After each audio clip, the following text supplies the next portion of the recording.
and Labour 261. So now both those parties have to begin talking about a coalition with smaller parties. It means political uncertainty. Theresa May called this election because she wanted a personal mandate. That has backfired, and there are already questions about how long she can stay on as Prime Minister, though she's announced recently that she won't resign. At this time, more than anything else, this country needs a period of stability. And if, as the indications have shown, if this is correct, that the Conservative Party has won the most seats and probably the most votes, then it will be incumbent on us to ensure that we have that period of stability, and that is exactly what we will do. She might have won the most seats, but it was supporters of Jeremy Corbyn, the far-left leader, who are celebrating this morning. And he will now also be looking at trying to form a government. If there is a message from tonight's result is this. The Prime Minister called the election because she wanted a mandate. Well, the mandate she's got is lost Conservative seats, lost votes, lost support and lost confidence.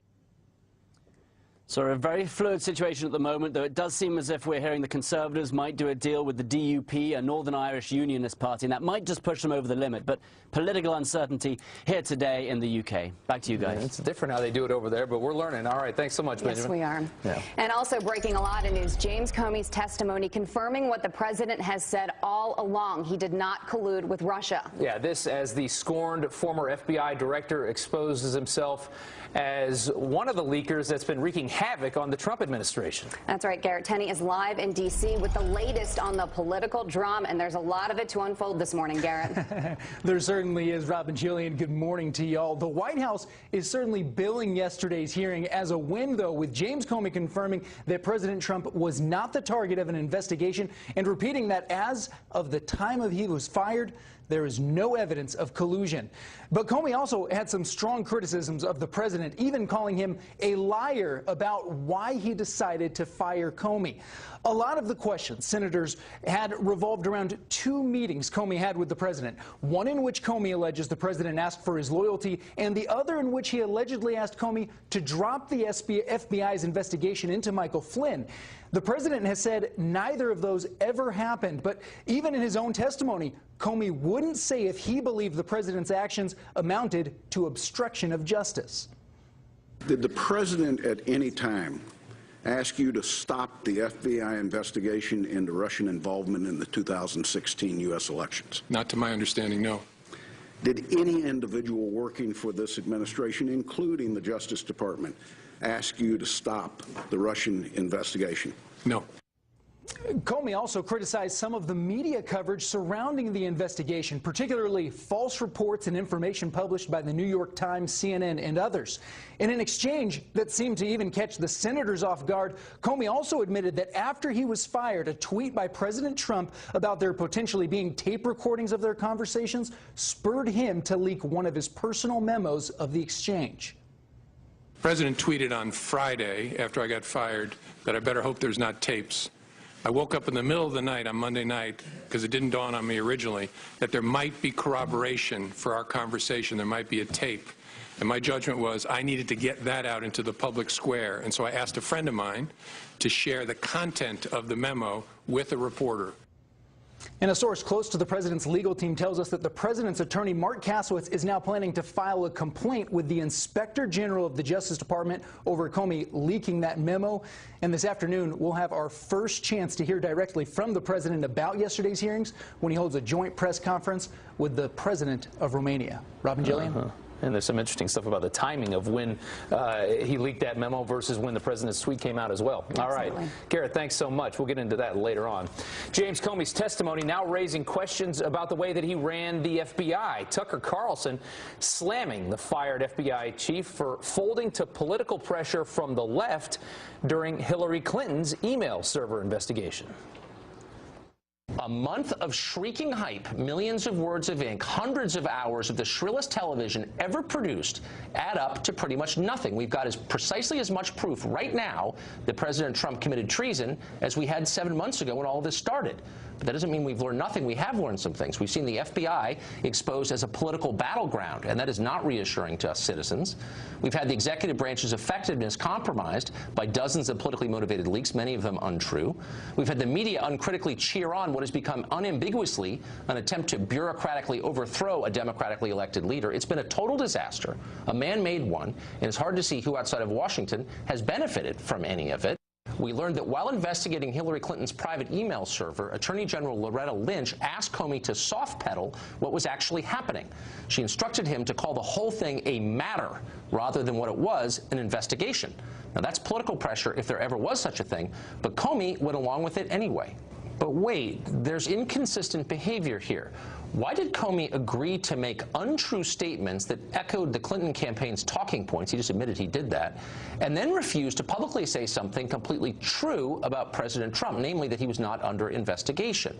Why did Comey make and then leak detailed memos about his meetings with President Trump, but apparently do nothing in response to the political pressure he received from the previous Attorney General, Loretta Lynch?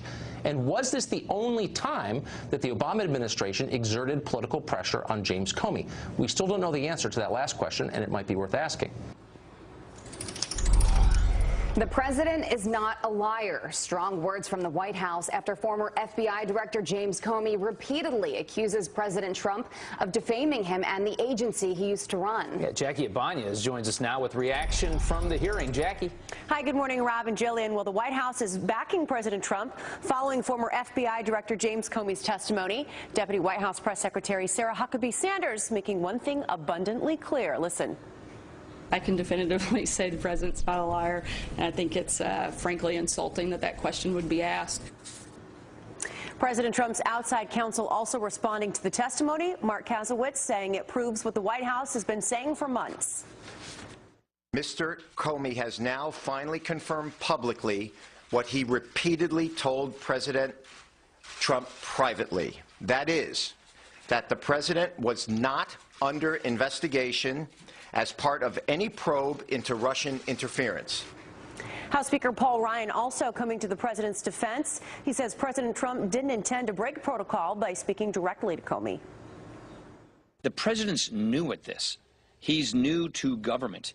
And so he probably wasn't steeped in the long-running protocols that establish the relationships between DOJ, FBI, and White Houses. He's just new to this. The president's son, Donald Trump Jr., says now that the hearing is over, his father can go back to doing what he promised to do for America. There's no clouds, there's nothing getting in his way, they can't be obstructionist. He can go back to doing the things he said he was going to do for the American people, putting Americans back to work, putting America first. According to President Trump's lawyer, he feels completely vindicated. Rob, Jillian, back to you guys. A lot of information coming out of yesterday, that's for sure. Thanks, Jackie. The mainstream media once upset with James Comey over how he handled the Hillary Clinton email investigation, but they're now relying on the former FBI director's testimony to help make their case against President Trump. There is no other way to walk away from Comey's testimony today without thinking that the former director of the FBI thinks the President of the United States is a liar. The assumption of the critics of the president, of his pursuers, you might say, is that somewhere along the line in the last year, the president had something to do with colluding with the Russians. And yet what came apart this morning was that theory. He might not be a Democrat, he might not be a Republican, but boy, is this guy political. He's not just a Pollyanna Boy Scout. He wants to affect something. The New York Times suggesting the mainstream media's about-face on Comey can be summed up by an old saying, quote, "The enemy of my enemy is my friend." Okay, breaking news from overnight. Police not ruling out terror after a speeding truck plows into two police officers. This horrifying scene unfolding in Washington, D.C. Police say a white pickup truck mowed down a city worker and two cops on bicycles before it smashed into an empty garbage truck. One of the officers fighting for their life at this hour. Both the driver and a passenger in that truck behind bars. Two American men accused of leading double lives, living as regular Americans and terrorist operatives for Hezbollah. Investigators say they scouted potential targets for attacks, including New York's LaGuardia Airport and the Panama Canal. The two men from New York and Michigan charged with providing material support to that terror organization. They are both naturalized U.S. citizens and face up to 20 years in prison. Well, the government contractor accused of leaking top-secret NSA documents also wanted to burn down the White House. Reality winner denied bail after pleading not guilty in federal court, a judge calling her a danger to the nation after prosecutors revealed handwritten notes about plans to join the Taliban and destroy the White House. Despite telling her sister she'd play the, quote, pretty white and cute card to get out of trouble. Wow. Winner is charged for leaking a report about Russian interference in the presidential election to an online news outlet. How about this? I'm still the luckiest guy in the world. No, that's not me saying that. President George H.W. Bush tweeting a sweet message to his wife Barbara on her 92nd birthday. That's something else. The former first couple have been married for 72 years. Oh my gosh. I hope I live that long. President Bush celebrates his 93rd birthday on Monday. That's something else. It is 11 minutes after the hour right now. James Comey afraid the president might lie? And then the nature of the person. I was honestly concerned that he might lie about the nature of our meeting, and so I thought it really important to document. Why our next guest is a former head prosecutor who says Comey's own words actually helped just make the president's case.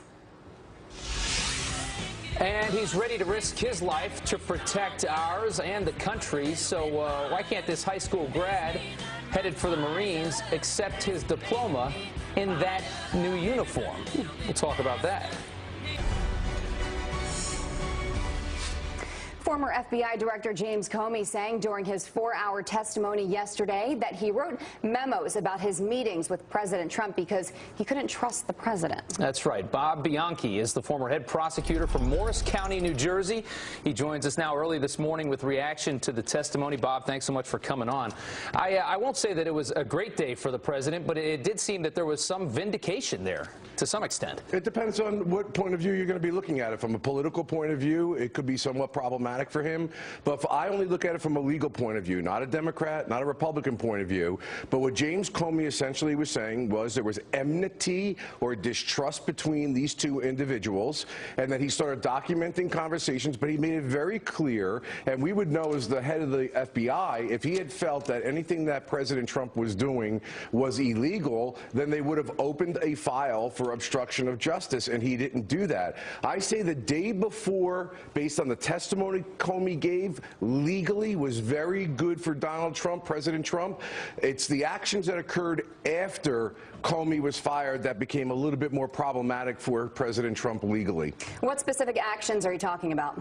Well, there was never a connection, and there was not an investigation. And one of the things that was striking to me with Comey's testimony was that the president, understandably, and I represent clients, and as a former prosecutor I get, he wanted it to get out that I'm not under investigation because it was clouding his ability to do his job. That is a very legitimate and understandable basis. But when after he fired Comey, taking in the law what we call mens rea and actus reus, an actual act, and then followed up with tweeting that it was as a result of taking pressure off the Russian investigation, and gave the Lester Holt interview indicating he was fired because of the Russian investigation. He then made a connection between a thought, the Russian investigation and what was going on there, and an action, firing Comey. And that, in my mind, caused the FBI, I would have no doubt in my mind, as a former head prosecutor appointed by the governor through the Senate, the same way Comey is, opened up an investigative file as to whether that firing was motivated due to try to quash the Russian investigation.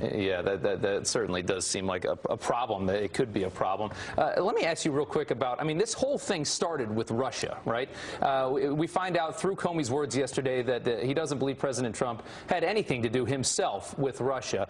But now we're talking about obstruction. So now we're on to this next topic that the president could be in trouble for. Do you buy Comey's reasoning for not reporting what now he's insinuating could have been obstruction at the time? Because now this all comes out. He had so many opportunities to try and report this before yesterday.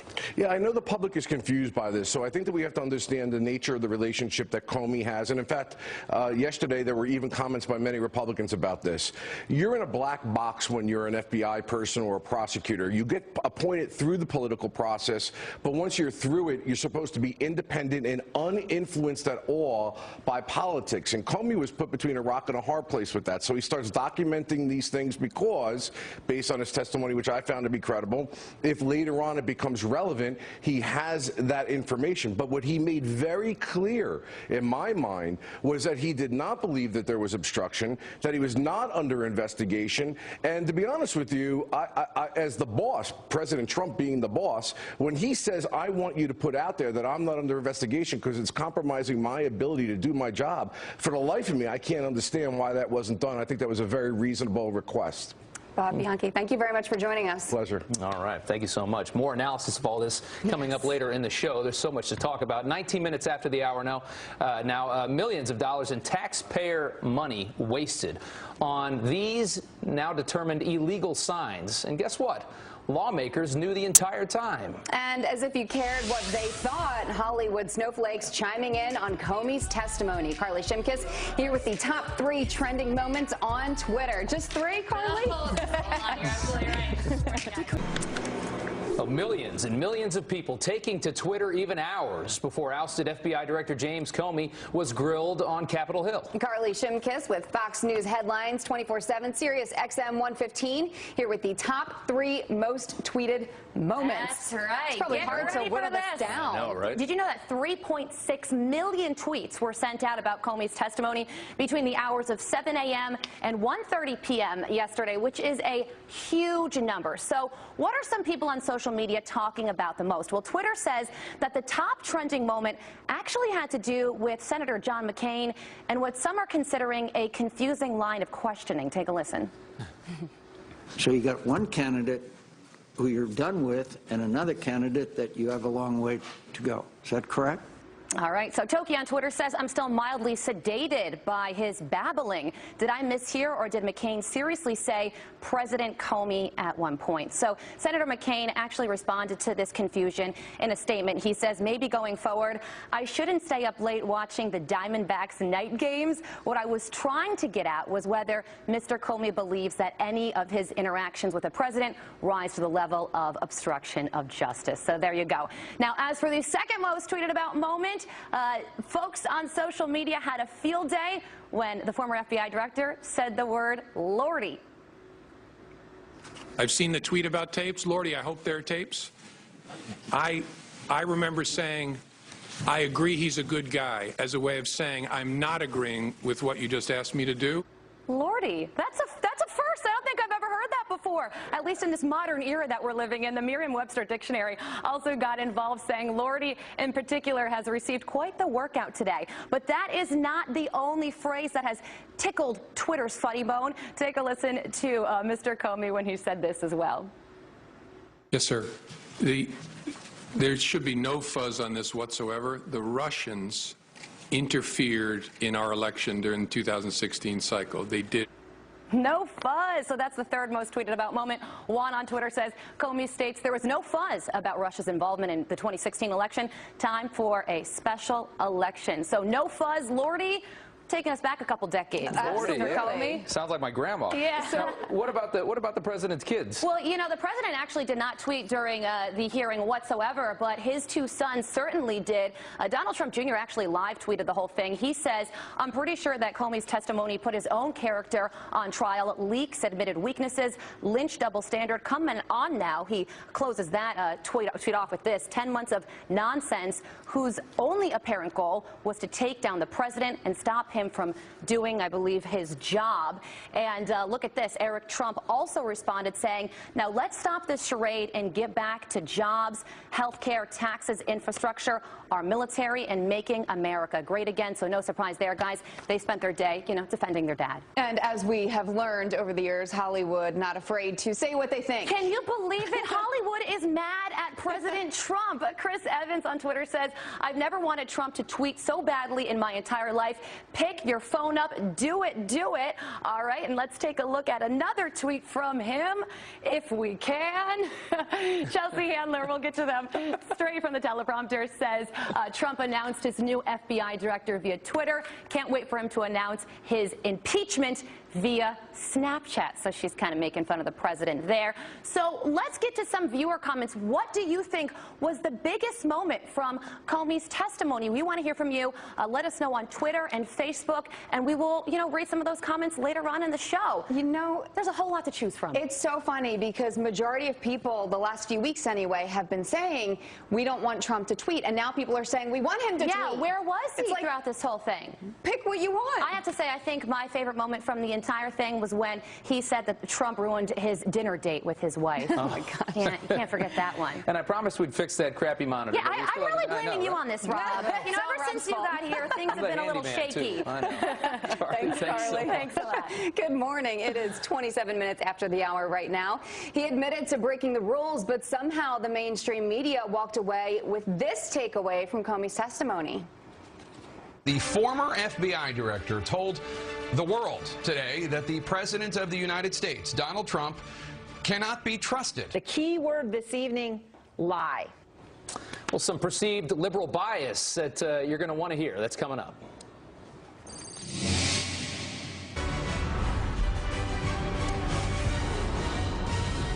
.5:30 on the East Coast. Straight to our top story. James Comey's testimony confirming what the president has said all along. He did not collude with Russia. This as the scorned former FBI director exposes himself as one of the leakers trying to take down the Trump administration. Garrett Tenney live in Washington with the fallout this morning. Good morning, Garrett. Rob and Jillian, good morning to you. There was a lot we learned in yesterday's hearing. James Comey did confirm that President Trump was not the target of any investigation, but he also said repeatedly that he felt he could not trust the president and at one point called him a liar. Comey also refused to say whether or not he believed the president had committed obstruction of justice, and that is what Democrats were going after as they peppered him with questions about a meeting with the president in which Comey alleges Mr. Trump asked him to drop the investigation into Michael Flynn. Why didn't you stop and say, Mr. President, this is wrong. I cannot discuss this with you? It's a great question. Maybe if I were stronger, I would have.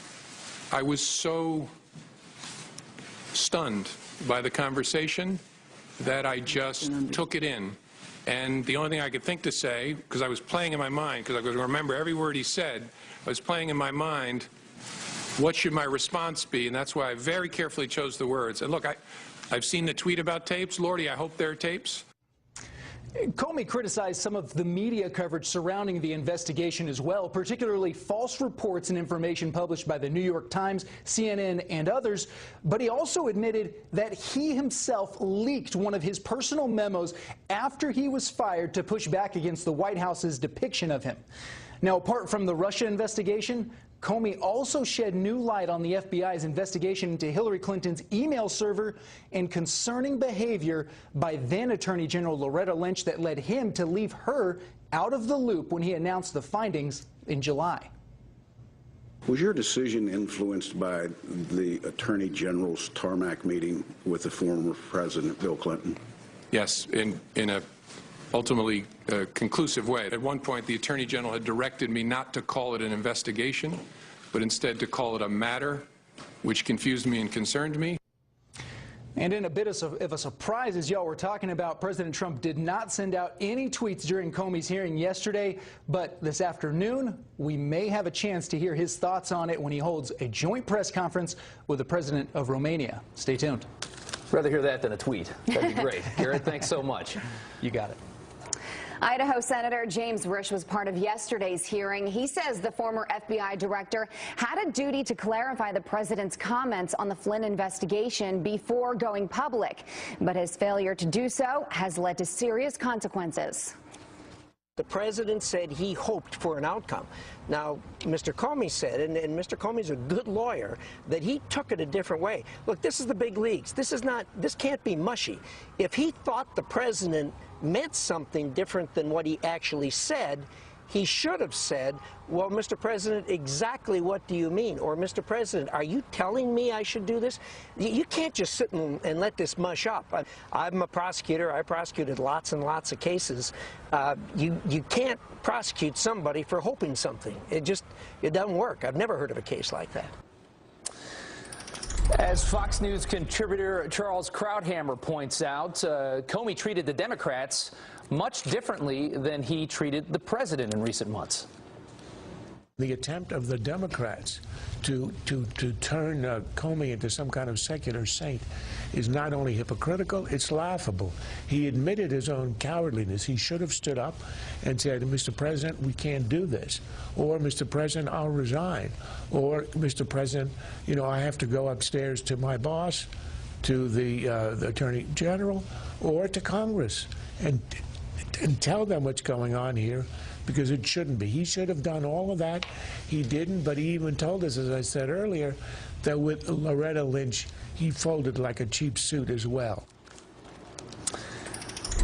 Despite many of the revelations that came from James Comey's testimony, including the fact that the president is not currently under investigation, the media did remain focused on one thing. There is no other way to walk away from Comey's testimony today without thinking that the former director of the FBI thinks the president of the United States is a liar. The assumption of the critics of the president, of his pursuers, you might say, is that somewhere along the line in the last year, the president had something to do with colluding with the Russians. And yet what came apart this morning was that theory. He might not be a Democrat, he might not be a Republican, but boy, is this guy political. He's not just a Pollyanna Boy Scout. He wants to affect something. Here with more on the media reaction to Comey is staff writer for The Federalist, Bree Payton. Bree, thank you so much for joining us. Listen, a lot of the media said yesterday was a bad day for the president. Was it? Yeah, I'd really like to know what hearing they were watching, because that's not at all what I saw. What I saw was a man who made it, when pressed about the issue, made it very clear that Donald Trump did not specifically ask him in any way to alter the investigation into General Mike Flynn or the investigation into whatever ties between the White House and Russia. I think it's very clear that James Comey acted like a spineless weasel, and he indeed called himself a coward about 4 or 5 times by my count yesterday.